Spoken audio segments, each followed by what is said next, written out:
சினிமாக்களில் தங்களை இழிவுபடுத்தக்கூடாது என்று பண்டாரத்தார் சமுதாயத்தினர் கோரிக்கை விடுத்துள்ளனர். தமிழ்நாடு கோவம்ச பண்டாரத்தார் முன்னேற்ற நலச்சங்கத்தின் முதல் மாநில மாநாடு சித்தோட்டில் உள்ள தனியார் மண்டபத்தில் நடைபெற்றது.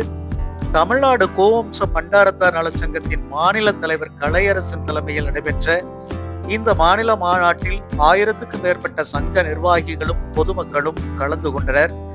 பரம்பரை பூசாரிகளை திருக்கோவில் அறங்காவலர் குழுவில் உறுப்பினர்களாக நியமிக்க வேண்டும். முன்னோர்களால் வழங்கப்பட்ட கோவில் நிலங்களை அந்தந்த பூசாரிகளின் பெயருக்கு பட்டா மாற்றம் செய்து அரசாணை வெளியிட வேண்டும். பரம்பரை பூசாரிகளை அப்புறப்படுத்திவிட்டு மற்றவர்களை நியமிப்பதை தடுத்து சமூகத்தின் பூஜை உரிமையை பாதுகாக்க வேண்டும்.